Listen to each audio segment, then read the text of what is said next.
wonderful. We got an energetic crowd here tonight. I gotta tell you, I missed July, and I was kind of disappointed about that. We missed you too! It's July 2005, and I'm sitting on the couch, and the phone rings. I say hello. Hi, this is the Telegram, and we're wondering if you'd like to subscribe to us for 3 months. And I'm like, no, I'm not interested right now. Well, we got this really good contest that you can win $13,000. And I'm like, no, I mean, there's too much junk around the house, and like, I'm just not interested in doing that right now. But wait now, you could go and see Dr. Phil in Los Angeles, California as well. And I'm like, what? Dr. Phil? So you skip forward a few years, and I'm diagnosed with type 2 diabetes. I have a liver problem, a very serious liver problem because of my weight. Told if I don't lose weight within 5 years, I'm looking at a liver transplant. My blood pressure is creeping up. My cholesterol is up. I'm 36 years old. This was about 3 years ago. What am I going to do? So I started researching. Started talking to people, made some great international friends, some local friends, and discovered bariatric surgery. So on September 10th, after much research in 2012, I had a procedure called vertical sleeve gastrectomy, which was done here at the Health Science. Since that time, I've lost 105 pounds.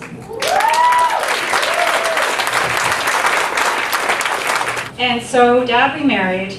He met this woman who was in her early 20s. She was a beauty queen, the daughter of a prominent Canadian politician. And they got married. She was quite young, and I think she was not really prepared to raise somebody else's child.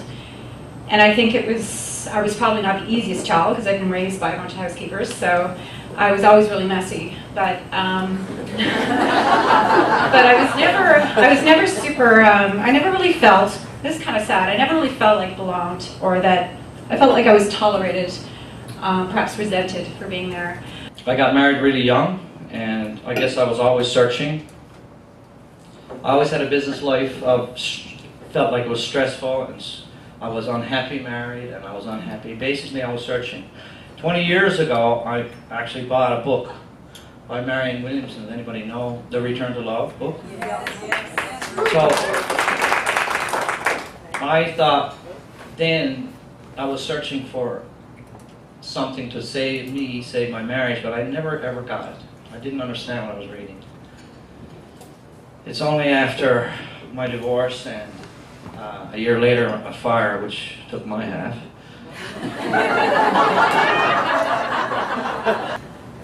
At 13, I did not want to live anymore, and I didn't know why.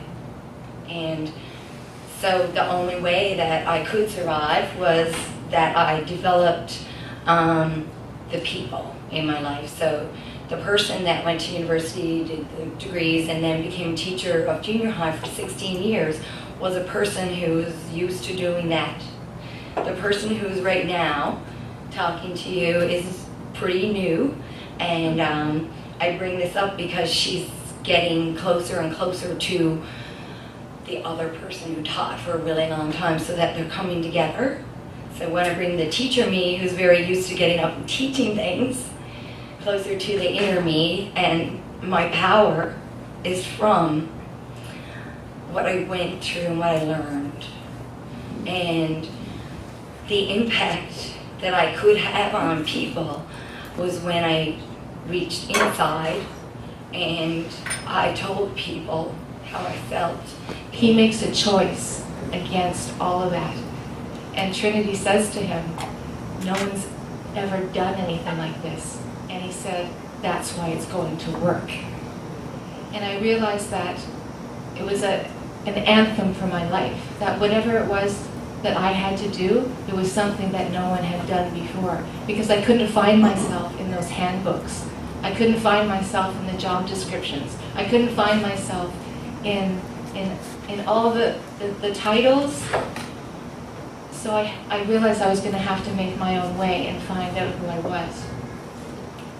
Barry, you probably like this as your theme song for MoMondays. I got sunshine on a cloudy day, and when it's cold outside, I got the month of May. Well, I guess you'd say, what can make me feel this way? MoMondays. Talking about MoMondays. Mondays.